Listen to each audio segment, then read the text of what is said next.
we have completed our first point in this chapter, that is peripheral nervous system, that is the parasympathomimetic drugs. Okay, parasympathomimetic drugs हा point आपण cover केलेला आहे पूर्ण.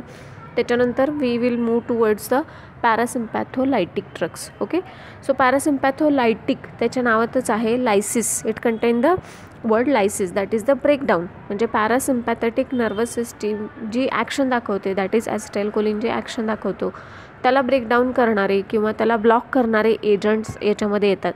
That is exactly opposite to the parasympathomimetic drugs. Okay, म्हणजे parasympathomimetic ड्रग्समध्ये काय असतं, ॲसिटाइलकोलिनला mimic करणारे drug, म्हणजे ॲसिटाइलकोलिनसारखं ॲक्शन दाखवणारे किंवा पॅरासिम्पॅथेटिक नर्वसला मिमिक करणारे जे ड्रग्स आहेत त्याला आपण पॅरासिम्पॅथोमायमेटिक म्हणतो.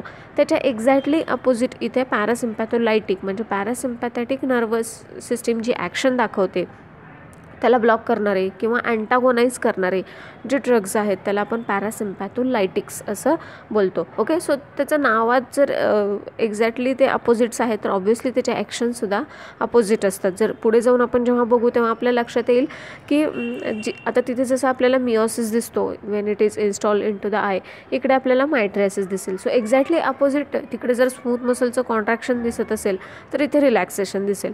सो एक्झॅक्टली अपोजिट ड्रग जे इफेक्ट्स आहेत ते आपल्याला इथे ऑब्झर्व होतील. सो पॅरासिम्पॅथोलायटिक्सला खूप नावं आहेत, जसं की अँटीकोलिनर्जिक, म्हणजे काय कोलिनर्जिक, अँटीकोलिनर्जिक ड्रग म्हणजे काय, कोलिनर्जिक ड्रग जे आहेत ते काय करतात, कोलिनर्जिक ॲसिटाइलकोलिनसारखा सेम इफेक्ट दाखवतात, त्याला कोलिनर्जिक ड्रग्स असं म्हणतात.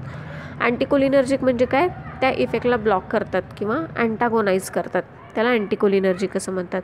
Then next one is the cholinergic blocking agent, म्हणजे कोलिनर्जिक इफेक्टला ब्लॉक करणारे जे एजंट आहेत त्याला पॅरासिम्पॅथोलायटिक और कोलिनर्जिक ब्लॉकिंग एजंट असं म्हणतात. और it is also called as a antimuscarinic drug. जसं की आपण बघितलं एक्झाम्पल, जे अँटीमस्कॅर्निक ॲक्शन आहे म्हणून मायस्थेनिया ग्रॅव्हिसमध्ये हे काय केले जातात, these are given with the neostigmine, म्हणजे काय मस्कॅर्निक जे रिसेप्टर आहेत त्याच्यावरती हे ब्लॉक करतात किंवा त्याला ते अँटागोनाइज करतात. म्हणजे स्मूथ मसल्सवरती जनरली याचे जे ॲक्शन दाखवतात ते त्याला ते अँटागोनाइज करतात, त्याला आपण काय म्हणतो, अँटीमस्कॅर्निक ड्रग म्हणतो. अँड द कोलिनर्जिक ब्लॉकर, म्हणजे ॲसिटाइलकोलिनच्या किंवा कोलिनर्जिक सिस्टीमला अपोज करणारे, ब्लॉक करणारे, त्याला आपण काय म्हणणार, कोलिनर्जिक ब्लॉकर्स. ओके, सो आपण याची आता डेफिनेशन बघूया. These are the drugs which antagonize the cholinergic और muscarinic action of the acetylcholine. Okay, ॲसिटाइलकोलिनची कोलिनर्जिक किंवा मस्कॅर्निक ॲक्शन जी आहे त्याला ते अँटागोनाइज करतात. अँटागोनाइज म्हणजे काय, ब्लॉक करतात.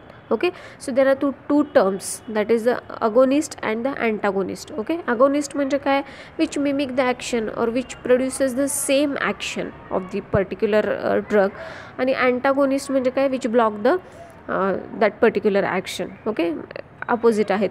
म्हणजे जसं आपण आता पॅरासिम्पॅथोमायमेटिकमध्ये आपण स्टडी केलं, acetylcholine is a major neurotransmitter or it is a main neurotransmitter. त्याला मिमिक करणारे ड्रग आपण बघितले, म्हणजेच काय बघितलं आपण, त्याचे अगोनिस्ट बघितले. ओके, आता आपण त्याला काय बघणार आहे, ब्लॉक करणारे ड्रग बघणार आहे, म्हणजेच आपण पॅरासिम्पॅथोलायटिक्स बघणार आहे, which are nothing but the antagonist. Okay, so त्याचीच आपण डेफिनेशन आता इथे नेक्स्ट स्लाईडमध्ये बघतोय. Which are these two definitions are very important. Okay, एक्झाममध्ये तुम्हाला या डेफिनेशन्स विचारलेल्या आहेत, कन्फ्यूज होऊ शकतं. अगोनिस्ट म्हणजे काय, जो सेम ॲक्शन दाखवतो, सेम बायोलॉजिकल रिस्पॉन्स प्रोड्यूस करतो किंवा फार्माकोलॉजिकल ॲक्शन प्रोड्यूस करतो, आणि अँटागोनिस्ट म्हणजे काय, जो त्या ॲक्शनला ब्लॉक करतो. एक्झाम्पल, ॲसिटाइलकोलिनला सेम ॲक्शन दाखवणारे आपण बीथानॅकॉल बघितलं, फायसोस्टिग्माइन बघितलं, निओस्टिग्माइन बघितलं. तेच आपण आता त्याचं पॅरासिम्पॅथोलायटिक्समध्ये आपण त्याचे अँटागोनिस्ट बघणार आहे, म्हणजेच त्याच्या ॲक्शनला अँटागोनाइज करणारे कोणते बघणार आहे आपण, ॲट्रोपिन बघणार आहे, हायोसाईन बघणार आहे. सो हे एक्झाम्पल्स आहेत त्याचे. Okay, so this is about the agonist. Okay, so agonist is a chemical that bind to the receptor and activate the receptor to produce the biological response. Okay, हे काय करतात, रिसेप्टरला बाइंड होतात आणि त्या रिसेप्टरला ते ॲक्टिवेट करतात आणि सेम बायोलॉजिकल रिस्पॉन्स इथे प्रोड्यूस करतात. अँटागोनिस्टमध्ये एक्झॅक्टली याच्या अपोजिट असणार आहे. It is a substance that act against और block the action called as a antagonist. Okay, म्हणजे हे काय करतात, अपोजिटला ॲक्ट करतात, अगेन्स्ट ॲक्ट करतात आणि काय करतात, त्याची ॲक्शन ब्लॉक करतात, त्याला आपण अँटागोनिस्ट असं बोलतो. So these are the drug which block the action of the agonist. म्हणजे अगोनिस्टच्या ॲक्शनला ब्लॉक करणारे अँटागोनिस्ट असं आपण तिथे म्हणू शकतो. Okay, next is the classification. Okay, so classification हे 2 टाईपचं असू शकतं तुमच्या फार्माकोलॉजीमध्ये. एक असू शकतं की त्याच्या depending on their mechanism of action, म्हणजे ते ॲक्शन कोणत्या वेने कोणत्या पाथने दाखवतात त्यानुसार एक क्लासिफिकेशन असतं. और classification depending upon their sources. Okay, सोर्सेसवरून सुद्धा त्याचं बऱ्याच वेळा क्लासिफिकेशन असतं. तर सोर्सेसवरून जे क्लासिफिकेशन आहे किंवा त्याच्या टाईपनुसार, केमिकल टाईपनुसार, ते आपण इथे बघतोय. First one is the natural belladonna alkaloids. त्याच्यामध्ये एक्झाम्पल्स आहेत ॲट्रोपिन आणि hyoscine, which is nothing but the scopolamine.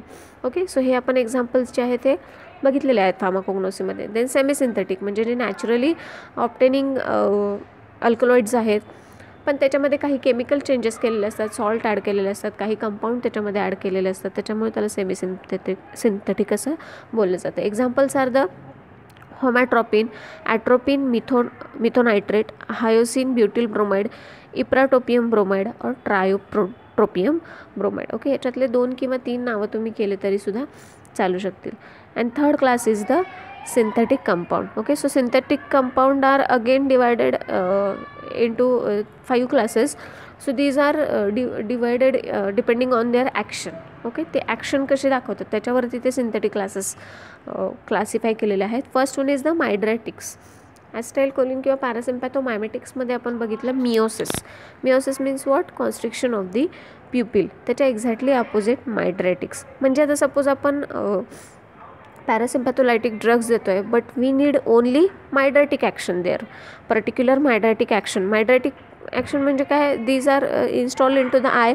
Obviously आयमध्ये इन्स्टॉल करण्यासाठी ते यूज केले जातात as these are act as a mydriatics. म्हणजे आपण इथे जेव्हा ड्रग्स देतो तेव्हा पर्टिक्युलर त्याच ठिकाणी जर आपल्याला ॲक्शन हवी असेल तर त्यानुसार हे क्लासिफिकेशन केलेले आहे तिथे. ओके, सो मायड्रेटिक्सच्या अंडर सायक्लोपेंटोलेट किंवा ट्रोपिकामाइड हे 2 आय ड्रॉपसुद्धा तुम्हाला त्या मार्केटमध्ये सुद्धा बघायला मिळतील. Next one is the antisecretory. Antisecretory are the propantheline, oxyphenonium, clidinium और glycopyrrolate. Then third one is the antispasmodic. म्हणजे अँटीस्पाझमोडिक म्हणजे काय? स्मूथ मसल, म्हणजे ब्रॉन्कोस्पाझम होत असेल किंवा GIT स्मूथ मसल्सचं पेन होत असेल. In such cases these drugs are given. That is the dicyclomine, valethamate और pirenzepine. Okay, the next one is the vesicoselective. That is the flavoxate और oxybutynin. And last one is the anti Parkinson. म्हणजे Parkinson डिसीजमध्ये जे use केले जातात त्याला ते examples इथे आहेत. Trihexyphenidyl, procyclidine and biperiden. Okay, so these are the examples or the classification of the parasympatholytic drugs. Okay, so आपण याच्यामध्ये पर्टिक्युलरली तुमच्या सिलेबसमध्ये आपण फक्त ॲट्रोपिनचा इथे स्टडी करतो आहे किंवा नॅचरल बेलाडोना अल्कलॉइड्स जे आहेत त्याचा फक्त आपण इथे डिटेल स्टडी करतो आहे. बाकीचे जे सेमी सिंथेटिक किंवा सिंथेटिक ड्रग्ज आहेत किंवा त्या पॉईंट्समध्ये आपण जात नाही आहोत. ओके, सो नॅचरल बेलाडोना अल्कलॉइड्सच्या अंडर ॲट्रोपिन येतो आणि त्याची फार्माकोलॉजिकल ॲक्शन आपण बघणार आहे. फार्माकोलॉजिकल ॲक्शन्स बघणार आहे म्हणजे काय बघणार आहे? प्रत्येक सिस्टीमवरती त्याची काय काय इफेक्ट दिसतो हे आपण तिथे बघणार आहे. सो फर्स्ट आहे CNS, that is the central nervous system. Atropine has overall CNS stimulation. Okay, CNS stimulation तुम्हाला तिथे ऑब्झर्व होईल. It stimulates many medullary centres such as the vagal, respiratory and vasomotor. जे वेगवेगळे मेड्युलरी सेंटर्स आहेत त्याला ते काय करतं? स्टिम्युलेट करतं. This lead to increase in rate and depth of the respiration, restlessness and delirium. Okay, याच्यामुळे काय होतं? जो रेस्पिरेशनचा रेट आहे किंवा त्याची डेप्थ आहे ती वाढते, रेस्टलेसनेस तिथे फील होतो पेशंटला आणि डेलिरियम तिथे पेशंटला फील होतो. Okay, this is about the CNS. Next one is the CVS, that is the cardiovascular system. Okay, so it increases the heart rate and force of contraction due to the blockage of M2 receptors, lead to tachycardia. याच्या exactly opposite आपण CVS वरती ॲसिटाईल कोलिनचा effect पाहिला होता. तिथे आपल्याला ब्रॅडिकार्डिया दिसला होता. Okay, tachycardia और bradycardia these are nothing but the arrhythmia. Okay, arrhythmia म्हणजे काय? Change in the heart rate. Okay, heart रेटमध्ये चेंज झाला, मग तो कमी झाला किंवा जास्त झाला. ब्रॅडिकार्डिया म्हणजे तो कमी झाला, टॅकिकार्डिया म्हणजे तो वाढला. ओके, सो इथे काय होतं? M2 रिसेप्टर, आपण रिसेप्टरचा जेव्हा स्टडी केला होता कोलिनर्जिक रिसेप्टरचा, निकोटिनिक आणि मस्कॅर्निक, परत त्याचे क्लासेस बघितले होते आणि ते पर्टिक्युलर रिसेप्टार कोणत्या ठिकाणी प्रेझेंट असतात बॉडीमध्ये ते सुद्धा आपण तिथे पाहिलं होतं. Okay, so M2 receptors are present on the heart muscles. Okay, heart मसल्सवरती ते प्रेझेंट असतात. त्याला ते काय करतं, ॲट्रोपिन ब्लॉक करतं आणि त्याच्यामुळे काय होतं, हार्ट रेट आणि फोर्स ऑफ कॉन्ट्रॅक्शन तिथे वाढतो आणि वाढल्यामुळे तिथे टॅकिकार्डिया होतो. Okay, this is about the CVS. Next is the I installation. जेव्हा ॲट्रोपिनचं आयमध्ये केलं जातं तेव्हा तिथे काय दिसतं ते आपण बघणार आहे. ॲसिटाइलकोलिनमध्ये आपल्याला मिओसिस दिसलं होतं, ज्याच्यामुळे आपल्याला स्पॅझम ऑफ अकोमोडेशन झालं होतं, पेशंटला होतं असं आपण तिथे म्हणू शकतो. आणि नियरर ऑब्जेक्ट्स जे आहेत ते patient not able to see the nearer objects due to this, म्हणजे स्पॅझम ऑफ अकोमोडेशनमुळं हे आपण तिथे बघितलं. आता एक्झॅक्टली अपोजिट आपण याच्यामध्ये बघणार आहे पॅरासिम्पॅथोलायटिक्समध्ये. On local installation it produces mydriasis, म्हणजे काय होतं इथे डायलेशन ऑफ द प्युपिल, ज्याला मायड्रेसिस असं बोललं जातं, ते होतं. The ciliary smooth muscles are paralysed and causes the increase in focal length. Okay, जे सिलियरी स्मूथ मसल तिकडे कॉन्ट्रॅक्शन होतं, इकडे काय होतं, पॅरालाइज होतात, डायलेशन झाल्यामुळे पॅरालाइज होतात आणि त्याच्यामुळे काय होतं, increase the focal length. Focal length increase होते आणि त्याच्यामुळे दस individual cannot see the object only at the longer distance. Okay, so individual cannot see the object only at the longer distance, called as a paralysis of accommodation or cycloplegia. म्हणजे जो individual आहे त्याला मायड्रेसिस झाल्यामुळे काय होतं, longer डिस्टन्सचे object तो पाहू शकत नाही, त्याच्यामुळे काय होतं, that is called as a paralysis of accommodation और सायक्लोप्लेजिया, ज्याला सायक्लोप्लेजिया असं सुद्धा बोललं जातं, which last for 7 to 10 days. 7 ते 10 दिवस आफ्टर इन्स्टॉलेशन ते 7 ते 10 दिवस तिथे असं होऊ शकतं, ज्याला काय बोललं जातं, cycloplegia. Okay, so because of this person fail to respond bright light termed as a photophobia.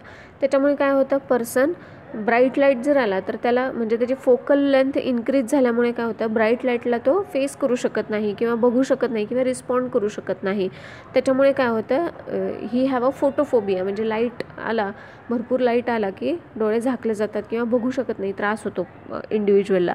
This is called as a photophobia. Okay, next is the smooth muscles. So effect on the smooth muscle आपण तिकडे बघितलं, there is a broncho constriction होतं, urinary ब्लॅडरचं सुद्धा constriction होतं तिथे. त्याच्या exactly opposite as well as आपण बघितलं टोन अँड पेरिस्टाल्सिस, तिथे काय होतं, इन्क्रीज होतो आणि त्याच्यामुळे तिथे काय होतं, इव्हॅक्युएशन ऑफ बॉयल होतं ॲसिटाइलकोलिनचं. त्याच्या एक्झॅक्टली अपोजिट आपण इथे बघणार आहे, that is relaxation of the smooth muscle. Smooth muscle जिथे जिथे आहेत, जिथे जिथे मस्कॅर्निक रिसेप्टर्स आहेत तिथे काय होणार, याचा ॲक्शन दिसणार आणि तिथे काय होणार, relaxation of the smooth muscles होणार. Then tone and contraction of the stomach and intestine reduced and result in constipation. Exactly opposite, तिकडे इव्हॅक्युएशन ऑफ बॉईल दिसेल, इथे काय दिसेल, टोन आणि कॉन्ट्रॅक्शन, जो टोन आहे पेरिस्टाल्सिसचा टोन आहे तो काय होतो, इथे डिक्रीज होतो, कमी होतो. त्याच्यामुळे काय होतं, इट रिझल्ट्स कॉन्स्टिपेशन होतं इथे. ॲट्रोपिन कॉजेस ब्रॉन्को डायलेशन, आपण तिथे बघितलं तिकडे ब्रॉन्को कन्स्ट्रिक्शन होतं, त्याच्यामुळे ब्रॉन्को स्पाझम होतं, म्हणून acetylcholine cannot be given in to the asthmatic patient. So हे एक्झॅक्टली अपोजिट इथे आपल्याला दिसतंय. ॲट्रोपिन कॉजेस ब्रॉन्को डायलेशन होतं and reduces the airway resistance जो असतो तो रिड्यूस होतो आणि this is helpful in the asthma patient. Asthma असलेल्या पेशंटमध्ये atropine can be given as a drug because it causes the bronchodilation. And last point is the atropine has relaxant action on the uterus and urinary bladder, which leads to the urine retention. Okay, so इथे atropine काय करतं, relax करतं urinary bladder जे आहे त्याला किंवा युटेरसला relax करतं, त्याच्यामुळे काय होतं, युरिन रिटेन्शन तिथे होऊ शकतं. This is about the smooth muscles. Next one is the glands. Okay, so आपण त्याच्यामध्ये बघितलं होतं ॲसिटाइलकोलिनमध्ये there is increase in secretion. Okay, increase करते सिक्रिशन. एक्झॅक्टली अपोजिट हिअर ग्लँड्सचे सिक्रिशन इथे काय होणार, डिक्रीज होणार. दॅट इज स्वेट ग्लँड असतील, सलायव्हरी ग्लँड असतील, ट्रकिओब्रॉन्कियल असतील किंवा लॅक्रिमल सिक्रिशन म्हणजे डोळ्यातले जे सिक्रिशन्स आहेत त्यालासुद्धा ते डिक्रीज करतं ड्यू टू धिस. मग याच्यामुळे काय होतं, सिक्रिशन्स डिक्रीज झाल्यामुळे skin and I becomes dry. Skin आणि आय काय होतं, ड्राय होतात, स्वेटिंग कमी होतं, त्याच्यामुळे स्किन ड्राय होते आणि लॅक्रिमल सिक्रिशन्स कमी होतात किंवा डिक्रीज होतात. त्याच्यामुळे आयमध्ये ड्राय फिलिंग येते. As well as talking and swallowing also become difficult. Tracheobronchial secretions कमी होतात. त्याच्यामुळे पेशंटला ड्राय माउथ फील होतं किंवा स्वॅलोविंगसाठी बोलण्यासाठी सुद्धा तिथे पेशंट किंवा पर्सन काय होतं डिफिकल्टीतून जातो. Okay, next one is the body temperature. Atropine results in rise in body temperature at higher doses due to the both reduce sweating and stimulation of the temperature. Okay, so आता इथे sweating आपण बघितलं, ग्लँड्समध्ये sweating decrease होतं. त्याच्यामुळे काय होतं, sweating decrease झाल्यामुळे देर is a rise in temperature. Body temperature maintain होत नाही आणि त्याच्यामुळे इन्क्रीज होतं. आणि as well as there is a stimulation of temperature regulating centres in hypothalamus. म्हणजे टेम्परेचर रेग्युलेटिंग सेंटर्सला स्टिम्युलेट केलं जातं आणि स्वेट ग्लँड्सना डिक्रीज केलं जातं. त्या स्वेट ग्लँड्सच्या सिक्रिशन्सना डिक्रीज केलं जातं. त्याच्यामुळे काय होतं, स्वेटिंग होत नाही आणि जे काही रेग्युलेटरी सेंटर आहेत हायपोथॅलॅमसमध्ये टेम्परेचरचे त्याला स्टिम्युलेट केलं जातं. त्याच्यामुळे एकंदरीत काय होतं, तिथे बॉडी टेम्परेचर इन्क्रीज होतं. Okay, this is about the pharmacological actions of the atropine. Okay, जे आपण ग्लँड्सवरती बघितले, बॉडी टेम्परेचरवरती बघितले, ॲज वेल ॲज आपण स्मूथ मसल्सवरती बघितले, आईजवरती बघितले, CVS आणि CNS वरती बघितले. सो हे जे पॉईंट्स आहेत तुम्ही जर कम्पेअर करून स्टडी केला तर it is very easy to remember. Okay, खूप इझी आहेत हे लक्षात ठेवायला. कारण ते जर तुम्ही ॲसिटाइलकोलिनचा व्यवस्थित अभ्यास केला तर एक्झॅक्टली अपोजिट तुम्ही ॲट्रोपिन लिहू शकता. आता याचे फार्माकोकायनेटिक म्हणजे काय, ADME. ओके, म्हणजे त्याचं ॲब्सॉर्प्शन, डिस्ट्रीब्युशन किंवा मेटाबॉलिझम असेल किंवा एक्सक्रिशनचा रेट काय आहे हे आपण इथे बघतो. Atropine and hyoscine are rapidly absorb from the GIT. Okay, पटकन ते ॲब्सॉर्ब होतात. त्याचं ॲब्सॉर्प्शन सांगितलं ना, about 50% is metabolize in liver and remaining excreted in to the urine unchanged. Okay, so this is the important point. these are excreted through the urine. Okay, so 50% metabolize होतात लिव्हरमध्ये and जे remaining आहेत metabolize झाल्यानंतर ते युरिनमध्ये unchange काय होतात, excrete होतात. Okay, त्याचे आता थेरापेटिक युजेस बघणार आहे आपण. ओके, आता थेरापेटिक युजेस कशावरून डिसाईड केले जातात, त्याचे फार्माकोलॉजिकल ॲक्शन्स कोणते दिसत आहेत पर्टिक्युलर सिस्टीमवरती, त्याचे फार्माकोलॉजिकल ॲक्शन्स कसे दिसतात त्याच्यावरून त्याचे थेरापेटिक इफेक्ट किंवा युजेस आपण ठरवू शकतो. तर as a pre anaesthetic medication to reduce salivary and bronchial secretion. Pre anaesthetic medication म्हणजे काय, असे ड्रग्स जे ॲनास्थेशिया देण्याच्या पूर्वी दिले जातात. म्हणजे ऑपरेशनला नेलं जातं त्यावेळी पेशंटला काय केलं जातं, बऱ्याच वेळा ॲनास्थेशिया दिलं जातं, ज्याला भूल दिली जाते असं आपण मराठीत म्हणतो. ते देण्यापूर्वी म्हणजे पेशंटला ऑपरेशनला नेणार आहे म्हटल्यावर पेशंट थोडासा घाबरतो. ही मे फील एन्झायटी, सम पेशंट मे वोमिट. ओके, सो या सगळ्या गोष्टी होतात. सो ते अवॉइड करण्यासाठी अशा पेशंटमध्ये प्री ॲनास्थेटिक मेडिकेशन दिलं जातं. म्हणजे भूल देण्याच्या आधी औषध दिलं जातं की भूल दिल्यानंतर कोणतेही कॉम्प्लिकेशन्स तिथे होऊ नये, ॲनास्थेशिया दिल्यानंतर कोणतेही तिथे कॉम्प्लिकेशन्स होऊ नये म्हणून. मग मेजरली तिथे इम्पॉर्टंट काय, सलायव्हरी म्हणजे घाबरल्यानंतर माणसाचं काय होतं, स्वेटिंग होतं, सलायव्हरी जे सलायवा आहे त्याचं सिक्रेशन जास्त होतं, युरिनेशन होतं, वॉमिटिंग होतं. हे सगळं डिप्रेस करण्यासाठी प्री ॲनास्थेटिक मेडिकेशन दिले जातात. ते कशासाठी दिले जातात, to reduce the salivary or the bronchial secretion. कफ असेल या सगळ्या गोष्टी रिड्यूस करण्यासाठी काय दिलं जातं, प्री ॲनास्थेटिक मेडिकेशन तिथे दिलं जातं. So it can be use as a pre anaesthetic medication due to its action, its pharmacological action. कारण हे काय करतं, ग्लँड्सवरती याची जी सिक्रेशन्स आहेत ते सिक्रेशन्स काय करतं, हे रिड्यूस करतं. सलायव्हरी असेल, लॅक्रिमल असेल, ट्रॅकिओब्रॉन्कियल असेल, हे सिक्रेशन्स ते रिड्यूस करतं. त्याच्यामुळे तिथे काय होतं, त्याचा उपयोग प्री ॲनास्थेटिक मेडिकेशनमध्ये होतो. As well as it is use as a antispasmodic. Okay, then anti-secretory to reduce the gastric secretion in peptic ulcer and night sweat in TB patient. Okay, so as well as these are used as an anti-secretory agent to reduce the gastric secretion. Okay, gastric secretion peptic ulcer च्या patient मध्ये reduce करण्यासाठी सुद्धा याचा use होतो. As well as night sweat TB हा एक TBचा type आहे ज्याच्यामध्ये पेशंटला रात्रीच्या वेळी खूप स्वेटिंग होतं, ते रिड्यूस करण्यासाठी अँटीसिक्रेटरी एजंट म्हणून हा यूज केला जातो. ओके, नेक्स्ट त्याचा यूज आहे in the treatment of the myasthenia gravis, Parkinson and the motion sickness. Okay, आपण बघितलं मायस्थेनिया ग्रॅव्हिसमध्ये त्याचा it is given with the neostigmine. निओस्टिग्माइनसोबत हा दिला जातो. का दिला जातो? Because it have a antimuscarinic action. Antimuscarinic action असल्यामुळे तो दिला जातो. म्हणून मायस्थेनिया ग्रॅव्हिसमध्ये पार्किन्सन्स डिसीजमध्ये हा यूज केला जातो. ॲज वेल एज मोशन सिकनेस. याचा इफेक्ट GIT वरती काय होतो? It reduces the tone and motility of the GIT muscles. Okay, GIT muscle जे टोन जे आहे किंवा मोटिलिटी आहे तो रिड्यूस केला जातो. कॉन्स्टिपेशन होतं तिथे. हा आपण फार्माकोलॉजिकल इफेक्ट बघितला. मग त्याचा यूज इथे कसा केला आहे? मोशन सिकनेसमध्ये काय झालेलं असतं? त्याचं GIT मसल्स किंवा इंटेस्टिनल मसल्स आहेत त्याचा पेरिस्टाल्सिस तिथे इम्प्रूव्ह झालेला असतो किंवा इन्क्रीज झालेला असतो. तो रिड्यूस करायचा असतो आपल्याला तिथे. म्हणून इथे atropine as a drug of treatment in the motion sickness दिला जातो. And as well as it is given in the OPC poisoning, जे आपण इथे बघितलं होतं लास्ट लेक्चरमध्ये. OPC पॉयझनिंगमध्ये सुद्धा ह्याचा यूज होतो. Okay, this is about the therapeutic uses. Okay, now next is the preparation and dose. आता प्रिपरेशन काय काय असतील? ऑब्व्हियसली हे मायड्रायटिक्स वगैरे आहेत म्हणून हे आयमध्ये दिले जातात. आय ड्रॉपच्या फॉर्ममध्ये हे दिले जातात. सो 1% आय ड्रॉप और ऑइंटमेंटच्या फॉर्ममध्ये हे दिले जातात. आणि ॲट्रोपिन सल्फेट 0.6 मिलीग्रॅम IV किंवा IM that is intramuscular injection दिलं जाऊ शकतं.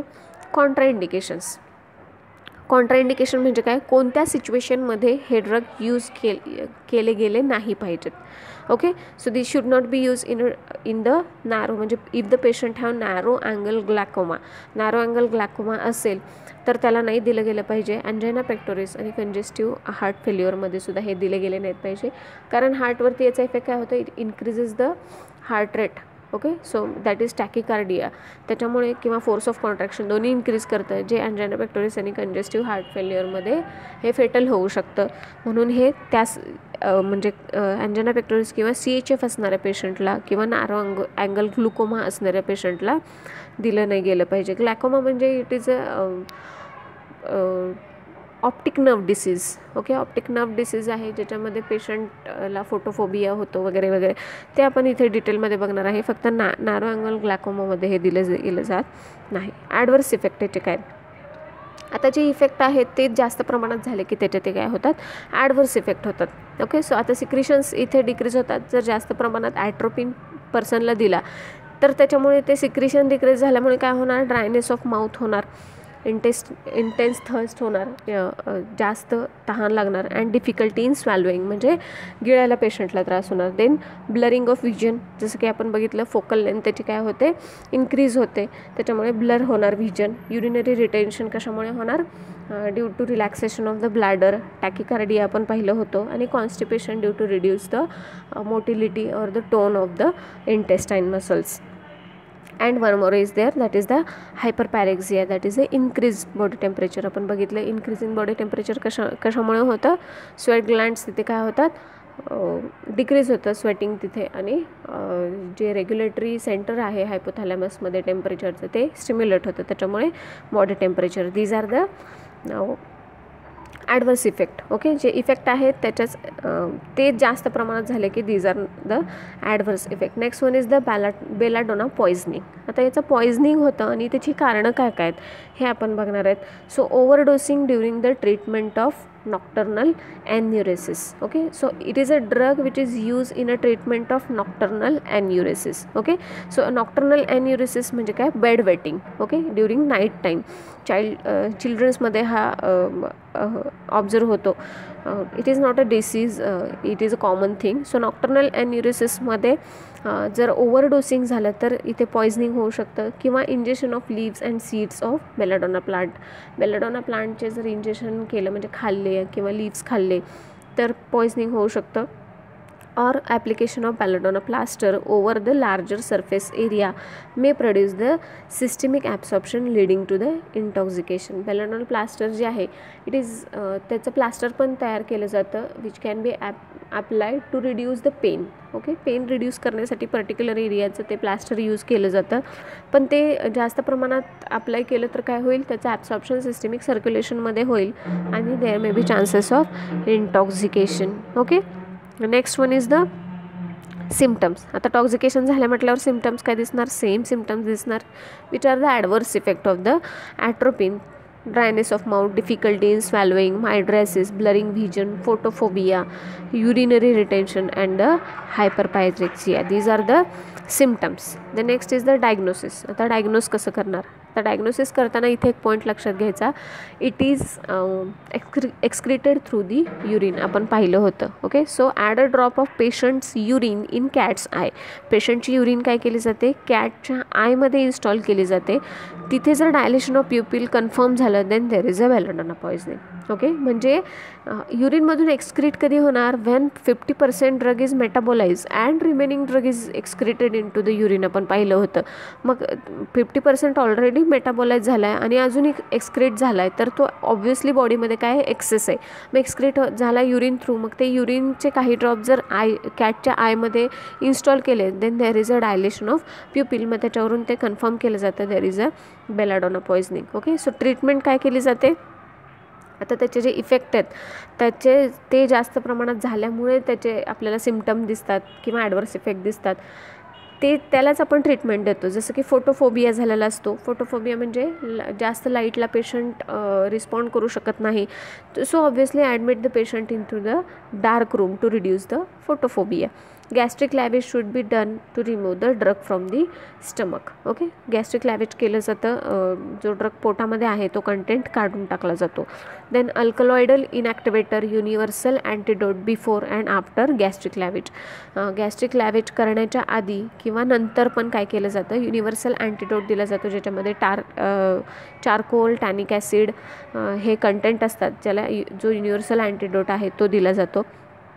देन ड्रग कोणते दिले जातात? The muscarinic effect can be countered by administration of the slow IV physostigmine. Okay, IV आता आपण बघतो हे दोन्ही अपोजिट आहेत, पॅरासिम्पॅथोमायमेटिकचे ड्रग आणि पॅरासिम्पॅथोलायटिक. सो पॅरासिम्पॅथोमायमेटिकचं जेव्हा पॉइझनिंग होतं तेव्हा पॅरासिम्पॅथोलायटिक दिलं जातात आणि पॅरासिम्पॅथोलायटिक्सचं जेव्हा पॉइझनिंग होतं तेव्हा काय केलं जातं? अँटीडोट म्हणून पॅरासिम्पॅथोमायमेटिक दिले जातात. सो इथे काय केलं जातं? IV फायसोस्टिग्माइन दिलं जातो 1 to 3 milligram subcutaneously or इंट्राव्हेनसली.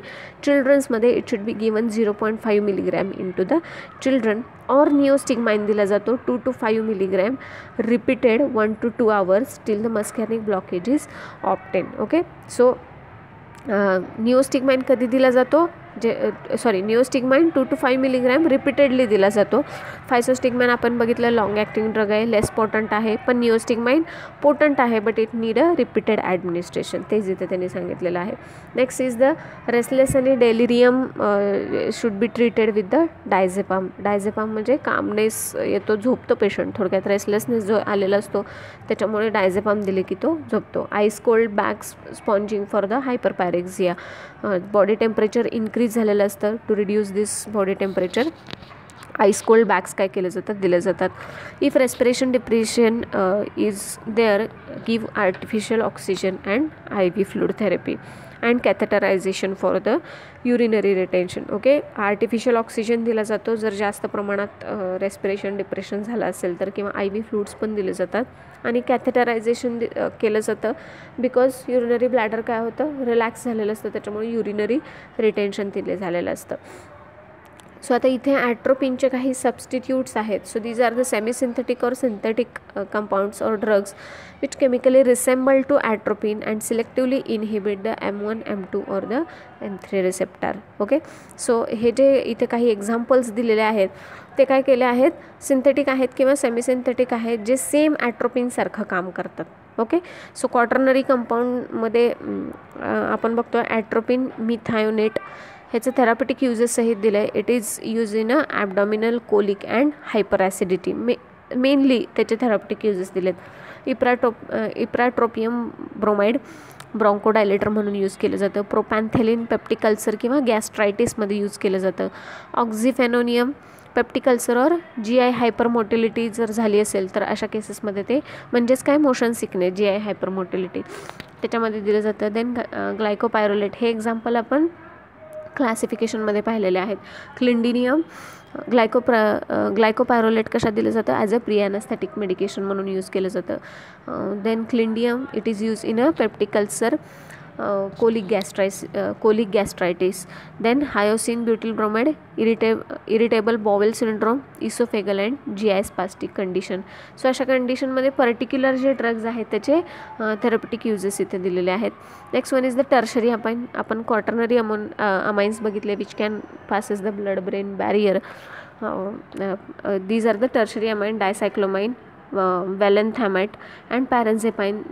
3 are used as a antispasmodic, and last one is the homatropine, which is used in the treatment of anti-Parkinson's disease. So this is about the parasympatholytic drugs. Okay, parasympatholytic ड्रग्समध्ये आपण त्याची definition बघितली, agonist अँटागोनिस्टचे definitions बघितल्या which are most important. त्याच्यानंतर आपण त्याचं classification बघितलं. 3 मेजर क्लासेस आहेत, natural, semi synthetic and synthetic. Natural मध्ये जे ॲट्रोपिन आहे त्याचे आपण फार्माकोलॉजिकल ॲक्शन्स बघितले.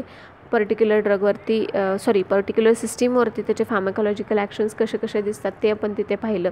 त्याचे ॲडवर्स इफेक्ट आपण बघितले, कॉन्ट्रा इंडिकेशन बघितले, डोस बघितला. ओके, त्याच्यानंतर आपण बेलाडोना पॉइझनिंग, म्हणजे ह्याचं पॉइझनिंग जर झालं तर ते कसं ट्रीट करायचं, त्याचे सिम्पटम्स काय किंवा ते कशामुळे होऊ शकतं हे आपण तिथे बघितलं. आणि त्याच्यानंतर जे एक्झाम्पल्स आहेत ते पर्टिक्युलर ड्रग्स त्याचे थेरप्युटिक युजेस सहित आपण इथे बघितलेले आहे. आणि अशा प्रकारे आपण पॅरासिम्पॅथोलायटिक हा पॉईंट इथे संपवलेला आहे. ओके, हे सगळे पॉईंट तुम्ही नोटबुकमध्ये नोट डाऊन करायचे आहेत. Okay, thank you.